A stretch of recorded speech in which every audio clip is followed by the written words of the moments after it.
सुप्रभात, नमस्कार। मेरा नाम है आदित्य और इंडिया डेली लाइव के डिजिटल प्लेटफॉर्म पर आपका बहुत स्वागत है। आज का जो मुकाबला है वो भारत बनाम साउथ अफ्रीका के बीच होना है और ये बड़ा ही हाई वोल्टेज मुकाबला होना है। मेरे साथ मेरे सहयोगी भूपेंद्र जुड़े हैं और मैं तो हमेशा रहता ही हूं। आज हम सब आपको बताएंगे कि आज कैलकाटा के ईडन गार्डन्स में होने वाले इस मुकाबले में क्या कुछ खास है। हार्दिक पांड्या जो रूल आउट हो चुके हैं, उनकी अनुपस्थिति में क्या आर अश्विन को मौका मिलेगा? क्या सूर्य कुमार यादव आज बेंच किए जाएंगे या फिर आज फिर से मोहम्मद शमी अपनी रफ्तार से साउथ अफ्रीका की टीम पर कहर बपाएंगे? तो सारे समीकरण, सारे आपके सवालों के जवाब लेकर हम एक बार फिर से हाजिर इंडिया डेली लाइव पर। चलिए शुरू करते हैं और बताते हैं आपको कि क्या कुछ खास होने वाला है आज मुकाबले में। भूपेंद्र, सबसे पहले मैं आपसे यह पूछना चाहता हूं कि क्विंटन डिकॉक बड़े ही शानदार फॉर्म में चल रहे हैं। मतलब शतक के बाद शतक, शतक के बाद शतक, 500 से ज्यादा रन बना चुके हैं इस टूर्नामेंट में, इस एडिशन में। मैं ओवरऑल की बात नहीं करूं, सिर्फ इस एडिशन में। और अब जब भारत के सामने साउथ अफ्रीका की टीम होंगी, हालांकि अगर विश्व कप के आंकड़े की बात करें तो साउथ अफ्रीका और भारत के बीच जो 5 मुकाबले हुए हैं, जिनमें 3 बार साउथ अफ्रीका की टीम जीती है, तो क्या लगता है आज ये जो तराजू है वो 3-3 का वो बैलेंस हो जाएगा? देखिए, आज का हम सबसे पहले फैंस को नमस्कार। मैं भूपेंद्र, और आपको ये बता दें कि आज का जो मैच है आदित्य, ये मैच मुझे लगता है हर एक बॉल इसकी रोमांचक होगी, हर एक ओवर रोमांचक होगा, क्योंकि जो मैच है वो है ईडन गार्डन कोलकाता में। यहाँ चूंकि विराट कोहली का जन्मदिन भी है आज, तो मुझे लगता है आज वो अपने फैंस को खुद अपने जन्मदिन पे कुछ तोहफा देंगे, क्योंकि फैंस उन्हें लगातार तोहफे देते रहते हैं, लगातार उनको सपोर्ट करते हैं। उनके लिए इससे बड़ा कोई गिफ्ट विराट के लिए नहीं होगा। लेकिन फैंस की आज पूरी उम्मीदें विराट कोहली के साथ टिकी हुई हैं। रही बात क्विंटन डिकॉक की, तो इस खिलाड़ी से टीम इंडिया को थोड़ा सावधान तो रहना होगा, क्योंकि जिस तरीके से इस खिलाड़ी ने इस सीजन परफॉर्मेंस किया है वो काबिल तारीफ है। मतलब इस विश्व कप का सबसे शानदार बल्लेबाज अगर कोई है तो वो क्विंटन डिकॉक है। जिस तरीके से वो अटैकिंग अप्रोच अपनाते हैं, स्टार्टिंग के कुछ ओवर गेंदों को देखना, अपने आप को सेटल करना, उसके बाद जिस तरीके के बल्लेबाजी वो आगे बढ़ाते हैं, उससे टीम को मजबूती मिलती है। यही वजह है कि इस बार साउथ अफ्रीका जब जब पहले बल्लेबाजी करने उतरा है, उसने 300 प्लस का स्कोर किया है। 2 मैच तो ऐसे रहे जो एक 400 प्लस रहा और 399 भी रहा। तो मतलब डिकॉक की पारी इस टीम के लिए जिस तरीके से बूस्ट करती है, उनकी इम्यूनिटी बूस्ट करती है, पूरे खिलाड़ी को जो कॉन्फिडेंस मिलता है, जो बाद की जो बल्लेबाज है, चाहे वो हेनरिक क्लासन हो, चाहे एडन मार्करम हो या फिर डेविड मिलर हो, उनको खुल के खेलने की आज़ादी अगर कोई बल्लेबाज दे रहा है तो वो क्विंटन डिकॉक है। मतलब आपके कहने का मतलब ये है कि Quinton de Kock is the secret of south Africa's energy. बिल्कुल। क्विंटन डिकॉक मतलब उनके लिए एक तरीके से अभी जड़ी बूटी का काम कर रहे हैं कि ये खिलाड़ी स्टार्ट आपको देगा, उस स्टेज तक आपको पहुंचा देगा जहां से आप फेयरलेस क्रिकेट खेल सकते हैं, वहां से आप आते ही अटैकिंग क्रिकेट खेल सकते हैं। लेकिन इस बार साउथ अफ्रीका के सामने चुनौती है टीम इंडिया की। ये वही टीम इंडिया है जिसने अपने लगातार मुकाबले जीते हैं, अभी तक जितने भी मैच हुए हैं। रोहित शर्मा जिस तरीके से कप्तानी कर रहे हैं, जिस तरीके से टीम को आगे ले जा रहे हैं, मतलब मुझे लगता है आज के मैच में भी रोहित शर्मा कुछ ना कुछ नई प्लानिंग से आए होंगे, क्योंकि रोहित को हमने आईपीएल में भी देखा है, 2011 से खिलाड़ी कप्तानी कर रहा है। तो मतलब वहाँ से हमने रोहित को देखा, उनके अंदर कप्तानी का जो एक्सपीरियंस है वो आईपीएल की देन है। टीम इंडिया के लिए पहली बार वो विश्व कप में कप्तानी कर रहे हैं। तो आज का मैच क्विंटन डिकॉक के खिलाफ जो रणनीति होगी वो जरूर गेंदबाजों से डिस्कशन करेंगे। टीम मैनेजमेंट में, टीम मीटिंग में सब ये तय हो जाएगा कि क्विंटन डिकॉक को कहाँ खिलाना है। देखिए, क्विंटन डिकॉक की शॉर्ट बॉल तो उनको आप भूल के नहीं कर सकते, क्योंकि जिस तरीके से मिड विकेट के ऊपर से वो छक्के मारते हैं, जिस तरीके से लॉन्ग ऑन के ऊपर से वो छक्के मारते हैं, वो काबिल तारीफ है। तो इनको फंसाने की चुनौती होगी बाहर जाती हुई गेंद, लेग बुमराह। लेकिन Bhupendra, Quinton de Kock Mumbai Indians से खेलते हैं, रोहित शर्मा का कैप्टन है, जसप्रीत बुमराह जो है वो मुंबई इंडियंस का स्ट्राइकर बॉलर। तो कहीं ना कहीं ये जो आईपीएल का एक्सपीरियंस है वो रोहित शर्मा और भारतीय टीम के जो स्ट्राइकर बॉलर है जसप्रीत बुमराह, उनके काम तो आएगा ही। मुझे लगता है कि क्विंटन डिकॉक जो है वो सस्ते में निपट जाएंगे। देखिए, क्विंटन डिकॉक मुंबई के लिए आईपीएल में हमने देखा, मुंबई इंडियंस के लिए खेल चुके हैं। पिछले 2 सीजन से वो लखनऊ सुपर जायंट्स के लिए खेल रहे हैं। लेकिन एक वक्त जब हम खिलाड़ी के साथ कई साल बिता लेते हैं, रोहित शर्मा के साथ इस खिलाड़ी ने बैटिंग की, ओपनिंग की है मुंबई के लिए, बुमराह के साथ काफ़ी वक्त बिताया है, चाहे वो अभ्यास की प्रैक्टिस सेशन के दौरान हो, चाहे ड्रेसिंग रूम शेयर करना हो मुंबई इंडियंस का। तो मुझे लगता है इनको वो भली भांति जानते हैं कि डिकॉक की कमजोरी क्या है, उनकी ताकत क्या है। आज फैसला ये होगा कि रोहित शर्मा किस तरीके से अपने हथियार निकालते हैं और क्विंटन डिकॉक को आउट करने की पूरी कोशिश होगी, क्योंकि जितने जल्दी आपने साउथ अफ्रीका का टॉप ऑर्डर बिखेर दिया, फिर ये टीम बिखर जाती है, क्योंकि मिडिल के जो बल्लेबाज हैं वो पारी को भुनाना नहीं जानते हैं। वो आके अटैकिंग तो खेल सकते हैं, लेकिन राशि वेंडर डुसेन के बाद मार्करम को आपने अगर आउट कर लिया, 4 खिलाड़ी आउट कर लिए, डेविड मिलर बहुत ज़्यादा अनुभव है, लेकिन वो भी पावर हिटिंग के लिए जाने जाते हैं। तो आज का मैच हेनरिक क्लासन का फॉर्म लाजवाब चल रहा है। आईपीएल से हमने देखा था जब उन्होंने सनराइजर्स हैदराबाद के लिए जो शतक भी लगाया था, उसके खिलाफ उसके बाद जो इस खिलाड़ी का कॉन्फिडेंस लेवल हाई हुआ है, तब से हमने एक अलग ही हेनरिक क्लासन को देखा है। इस विश्व कप को देख लीजिए, मतलब मुझे नहीं लग रहा किसी भी चीज़ का उनको डर है। क्या बल्लेबाजी करते हैं, चाहे सामने कोई भी हो, कोई भी स्पिनर हो, कोई भी गेंदबाज हो, राशिद खान हो, चाहे टीवी हो, कोई भी बॉलर हो, कोई भी स्पिनर हो, वो आते हैं राशिद खान को छक्के लगा रहे हैं। राशिद खान को छक्के मारना बड़ी बात होती है। तो इस मैच में मुझे लगता है टीम इंडिया एक नई प्लानिंग से आएगी, क्योंकि सामने बहुत अच्छा खेल रही साउथ अफ्रीका है। क्विंटन डिकॉक के खिलाफ भी प्लानिंग होगी। टेम्बा बमूमा को मुझे लगता है ये खिलाड़ी अटैकिंग ही खेलेगा, क्योंकि उनके पास खुद का लाइसेंस है। वो चाहते हैं, वो आते हैं और बड़े बड़े शॉट मारते हैं। छोटी हाइट है उनकी, लेकिन बड़े छक्के लगाने के लिए जाने जाते हैं। आपको आउट करना होगा क्विंटन डिकॉक को, उसके बाद आपको आउट करना होगा राशि वेंडर डुसेन को, जो शतक भी लगा चुके हैं इस विश्व कप में, शानदार फॉर्म में है। अगर आपने स्टार्टिंग में कवर कर लिया तो मिडिल ऑर्डर में हमारे पास जड्डू आते हैं, हमारे पास कुलदीप यादव हैं और मोहम्मद शमी जिस तरीके से परफॉर्मेंस कर रहे हैं, चाहे वो मिडिल के ओवर हो, चाहे डेथ ओवर हो, चाहे स्टार्टिंग के जो पावर प्ले के 10 ओवर होते हैं वहाँ का हो, तो शमी तीनों जगह आपको कवर करके दे रहे हैं। सिराज हो, बुमराह हो, क्या खेल रहे हैं। तो आप ये बताइए कि टीम इंडिया में कोई बदलाव होगा, प्लेइंग 11 कैसी होगी। आपने बात की थी स्पिनर रविचंद्रन अश्विन की, मुझे नहीं लगता उनकी जगह बनेगी, क्योंकि बैटिंग पिच होगी और यहाँ अश्विन शमी के साथ ही जाना चाहिए। देखिए भूपेंद्र, आपका भी कहना सही है, लेकिन मैं चाहता हूं कि रविचंद्रन अश्विन को मौका दिया जाए, क्योंकि देखिए सूर्य कुमार यादव पिछले 2 मुकाबलों में चल नहीं पाए हैं, और अब जब ये साफ हो गया है कि हार्दिक पांड्या जो है वो वर्ल्ड कप के जो बचे खुचे मैचेस है वो भी नहीं खेलेंगे, तो ऐसे में एक सीनियर खिलाड़ी को बेंच करना ये मुझे लगता है कि फायदेमंद। और अब तो कोई खतरा भी नहीं है, अगर ये जो मुकाबला है वो हार भी जाती है टीम इंडिया, तो ऐसा कुछ है, टेंशन भी नहीं है, क्योंकि सेमीफाइनल के लिए तो क्वालिफाइड है ही हम। और आज जो है ये जो मुकाबला हार भी गए तो अगला मुकाबला नीदरलैंड से है, तो मुझे लगता है कि आज अश्विन को उन्हें खिलाना जरूर चाहिए। देखिए, मौका तो देना चाहिए अश्विन, जिस तरीके का उनके पास अनुभव है और बड़े मैच के वो खिलाड़ी हैं। हमने देखा है, चाहे चैंपियंस ट्रॉफी को ले लीजिए, उसके बाद लगातार वो टीम इंडिया के लिए कई मौक़ों पे मैच विनर साबित हुए हैं। आज का मैच की जहाँ तक उनकी बात है, तो उनकी जगह नहीं बनती है। मतलब आप देख लीजिए, 2 स्पिनर हमारे लिए अच्छा भी कर रहे हो, बहुत अच्छा कर रहे हैं, बल्ले से भी गेंद से भी। चूँकि शमी का फॉर्म बहुत अच्छा है, अगर शमी अच्छा नहीं कर रहे तो मुझे लगता है अश्विन की एंट्री हो सकती थी। आप किसे बाहर करेंगे? सिराज को देख लीजिए, बुमराह को आप बाहर कर नहीं सकते, लीड बॉलर है हमारे। शमी जिस तरीके से विकेट लिए हैं उन्होंने 3 मैचों में, क्या मतलब 14 विकेट लेना बहुत बड़ी बात होती है।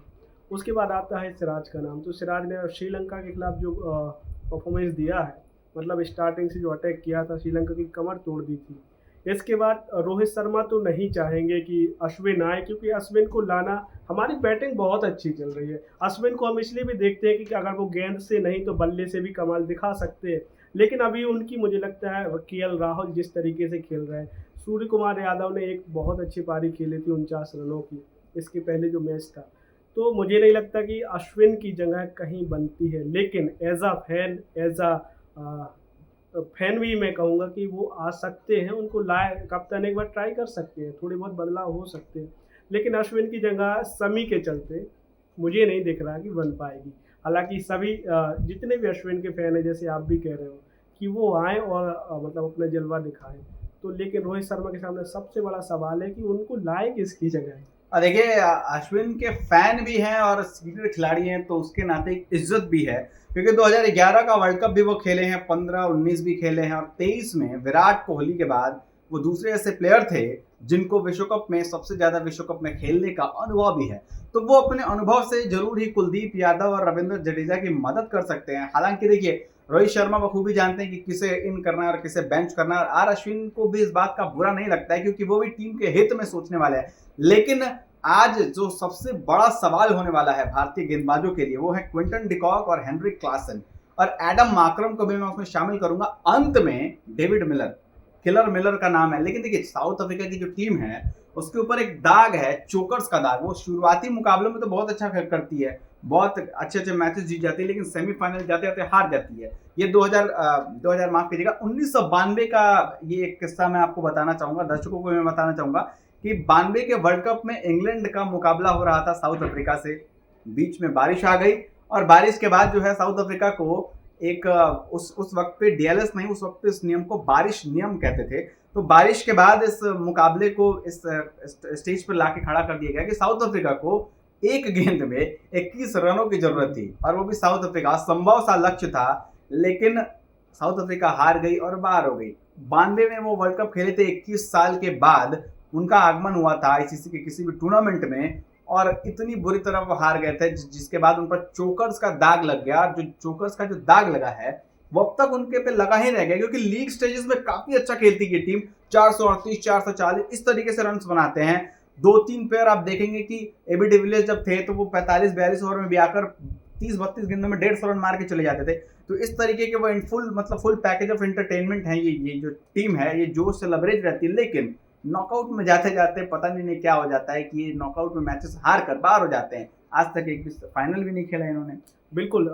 फैंस को चोकर्स को शब्द को थोड़ा और हम डिफाइन करेंगे, क्योंकि ये शब्द लगातार फैंस सुनते हैं, उनको कई बार समझ आता है, कुछ ऐसे भी फैंस होते हैं जिनको समझ नहीं आता। तो बहुत सरल शब्दों में हम आपको बता दें कि जो लीग स्टेज के मैच होते हैं, जो सभी टीमें एक दूसरे के खिलाफ खेलती है, वहाँ तक तो ये टीम बिल्कुल ऐसे ही खेलती है जैसे बहुत शानदार टीम है। लेकिन जब बारी अग्नि परीक्षा जिसको बोलते हैं, वो होते हैं नॉकआउट मैच। वो मैच जो आप हारे तो विश्व कप से बाहर हो जाएंगे, वो मैच कहलाते हैं सेमीफाइनल। वहाँ जब आप आते हैं तो वहाँ ये टीम चोक कर जाती है। चोक करना मतलब बुरी तरीके से हार जाती है। वहाँ ऐसा कोई इतने शानदार परफॉर्मेंस कभी रहा नहीं कि विश्व कप के फाइनल या सेमीफाइनल में टीम पहुंची हो। तो वही है, ये चोकर्स का शब्द का असली अर्थ यही कि मेन स्टेज पे आके आप 13 सीढ़ियाँ किसी भी उसमें हैं आपको पहुंचने के लिए मंजिल तक, आप 11 सीढ़ियाँ चढ़ चुके हो, 12वीं सीढ़ी पे आप आके और बुरी तरीके से गिर जाते हो। तो ये चोकर्स का जो दाग है ये साउथ अफ्रीका लगातार झेल रही है। लेकिन इसलिए ये जो विश्व कप है इसमें साउथ अफ्रीका जिस तरीके से खेली है, मुझे नहीं लगता कि किसी और विश्व कप में इतने कॉन्फिडेंस से वो टीम खेली हो। नहीं, 2011 के वर्ल्ड कप में भी काफी अच्छी ये इस टीम का प्रदर्शन था, 92 में भी काफी अच्छा प्रदर्शन था। हालांकि कुछ ऐसे मुकाबले भी थे जहां पर स्लो ओवर रेटिंग के लिए, मतलब मैच जीतने के लिए उन्होंने ओवर्स जो है अपने वो ओवर्स की रेट घटा रही थी ताकि हम मैच जीत जाए, लेकिन जिसके बाद बारिश टीम के तहत इन्हें खुद हार का सामना करना पड़ता। तो साउथ अफ्रीका की टीम बहुत अच्छी टीम है, मजबूत टीम है, बल्लेबाजी अच्छी है, गेंदबाजी भी अच्छी है। ये वही टीम है जिसने जैक कालिस, एल्बी मोर्कर, मोलने मोर्कल और एबी डिविलियर्स जैसे मतलब विश्व प्रसिद्ध खिलाड़ी दिए हैं। ये टीम इसलिए भी जानी जाती है क्योंकि इस टीम ने ऐसे कारनामे किए हैं जिसके बारे में क्रिकेट फैंस ने सोचा नहीं था। चाहे वो 400 रनों का टारगेट चेस करना हो वनडे में, चाहे आप T20 में विस्फोटक पारियां खेलना हो, इनके पास हमेशा एबी डिविलियर्स रहे। डेविड मिलर, किलर मिलर जब आईपीएल खेलने आए थे तो 2 बार लगातार 10 करोड़ प्लस में ये बिके थे। पंजाब किंग्स ने इनको खरीदा था, दिल्ली के लिए भी शायद खिलाड़ी खेला, कुछ खास कर नहीं पाए। लेकिन जिस तरीके का उनका नाम था, जिस तरीके से उनको स्टारडम मिला था, वो आईपीएल में तो साबित नहीं कर पाए। लेकिन पिछले कुछ सालों में हम देखें तो डेविड मिलर की जो हैसियत वहाँ साउथ अफ्रीका टीम में है, जो काबिलियत उनके पास है, वो अद्भुत है। तो टीम इंडिया के खिलाफ अगर कोई खिलाड़ी सबसे ज़्यादा अनुभवी है इनके पास तो वो है डेविड मिलर, क्योंकि आईपीएल में हर साल खेलने आते हैं, लंबा वक्त बिताते हैं। तो वो फ़ायदा टीम इंडिया के गेंदबाजों को किस तरीके से टैकल करना है, किस तरीके से खेलना है। तो डेविड मिलर मुझे लगता है आज का जो मैच है साउथ अफ्रीका के लिए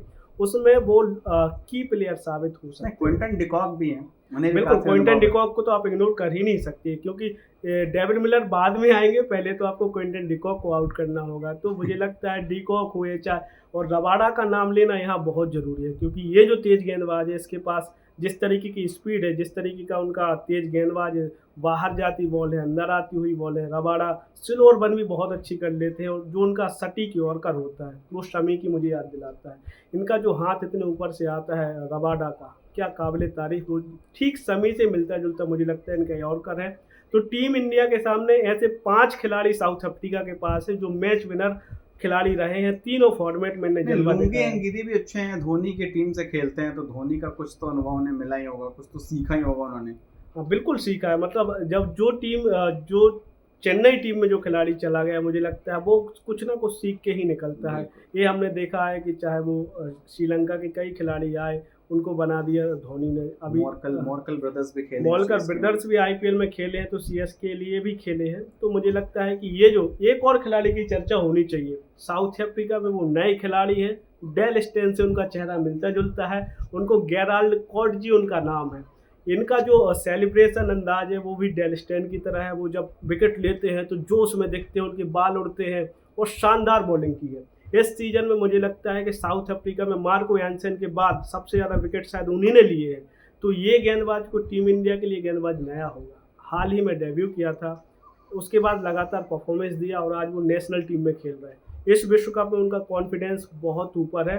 ओवर कॉन्फिडेंस वो खिलाड़ी नहीं है, लेकिन टीम इंडिया के लिए वो खतरे की घंटी बन सकते हैं, क्योंकि अभी तक टीम इंडिया के खिलाड़ियों ने उस खिलाड़ी को फेस नहीं किया है। तो गेराल्ड कॉटजी जो खिलाड़ी हैं, बड़े बड़े बाल हैं उनके, बहुत शानदार एक्शन है, बहुत ज़बरदस्त बॉलिंग कर रहे हैं। तो उनसे भी सावधान रहने की ज़रूरत है, खासकर स्टार्टिंग के ओवर में, क्योंकि मार्को यानसन और रबाडा के साथ अगर कोई तीसरा स्पेल लेके आता है तो वो गेराल्ड कॉटजी ही है। तो इन तीनों खिलाड़ियों से आपको सावधान रहने की ज़रूरत है। लेकिन बल्लेबाजी का तोड़ नहीं है साउथ अफ्रीका जिस तरीके से खेल रही है। टीम इंडिया के स्पिनर से मैं उम्मीद करूंगा कि मिडिल ऑर्डर में बहुत अच्छी बॉलिंग करें। रोहित शर्मा किस तरीके से चलाएंगे पहला स्पेल होगा 10 ओवर का गेंदबाजी में। आदित्य बताइए कि अभी तक तो वो शुरुआत कर रहे थे मोहम्मद सिराज और मोहम्मद जसप्रीत बुमराह के साथ, शमी को बीच में लाते थे। लेकिन जो पिछला मैच था श्रीलंका के खिलाफ, उसमें शमी को भी स्टार्टिंग में वो ले आए थे। तो क्या प्लानिंग होगी रोहित शर्मा की, क्योंकि गुंडा डिकाक का जितने जल्दी आप विकेट लोगे उतना आप मैच में वापसी करोगे, उस मैच में आगे पकड़ मजबूत करोगे। देखिए भूपिंदर, मेरे भी हिसाब से रोहित शर्मा ये सोच रहे होंगे कि 10 ओवर यानी जो पहला पावर प्ले है उनके बीच साउथ अफ्रीका के अगर 2-3 विकेट गिर जाते हैं, जल्दी हमें मिल जाते हैं, चाहे वो बुमराह ले, सिराज ले या शमी ले, जो भी मिले, जिनको भी विकेट मिले, तो हम जो है वो साउथ अफ्रीका को बड़ी कड़ी मुश्किलों में डाल देंगे। और कैलकाटा की जो पिच है वो बल्लेबाजी के लिए भी है, कभी कभार स्पिनर्स के लिए भी होती है। ये वही मैदान है जहां पर ब्रेंडन मैकलम ने आईपीएल के पहले मुकाबले में 158 रन की पारी खेली थी। तो पिच किस तरीके से रिएक्ट करेगी वो कहा नहीं जा सकता, कभी ये बल्लेबाजी के लिए हो जाती है, कभी स्पिनर्स के लिए हो जाती है। ये सब कुछ आपको पता चलेगा आज दोपहर 2 बजे, तो जुड़ना मत भूलिएगा। एक और बात आदित्य, आपको इसलिए भी टोका, थोड़ा सा जिक्र विराट कोहली का भी करना है। उनका आज जन्मदिन है, 35वां जन्मदिन है। आज उनको लेके आप क्या उम्मीद करते हैं कि टीम इंडिया को वो क्या सरप्राइज करेंगे? क्या वो 49वां शतक आएगा? क्या सचिन तेंदुलकर के वनडे रिकॉर्ड जो है 49 शतक का, उसकी बराबरी करेंगे? क्योंकि विराट कोहली से पूरे देश को आज उम्मीदें होंगी। पिछले कई दिनों से चर्चा थी, क्योंकि जो पिछला मैच था उसमें वो शतक से चूक गए थे, लेकिन आज मुझे लगता है वो कमी पूरी हो जाएगी। देखिए, सबसे पहले तो विराट कोहली को इंडिया डेली परिवार की तरफ से ढेर सारी शुभकामनाएं जन्मदिन की। मैं उम्मीद करता हूं, मैं और हमारी जो टीम है वो सब उम्मीद करते हैं, पूरे देश वाले उम्मीद करते हैं कि विराट कोहली ऐसे ही मैचेस खेलते जाए और ऐसे ही चेस करके भारतीय टीम को जीत दिलाते जाए और फाइनल में भी वो शतक लगाएं और 50 वनडे इंटरनेशनल शतकों का रिकॉर्ड एक बनाएं। और देखिए, आज उनका जन्मदिन है और मैं चाहता हूं कि वो अपने जन्मदिन पर अपनी ओर से फैंस को 49वें शतक का तोहफा जरूर दे। और ऐसी उम्मीद नहीं, ये विश्वास है कि आज जो है वो विराट कोहली अपना 49वां शतक लगाएंगे और मास्टर ब्लास्टर सचिन तेंदुलकर के शतकों के रिकॉर्ड की बराबरी तो वो कर ही चुके हैं, तोड़ देंगे। तो देखिए, ये इस तरीके से चीज़ें हैं विराट कोहली के लिए, रोहित शर्मा के लिए। फैंस का इमोशनल कनेक्ट है। कोलकाता में मैच है तो आसपास के लोग जो हैं वो बिहार, झारखंड के भी लोग, उड़ीसा के लोग भी पहुंचेंगे।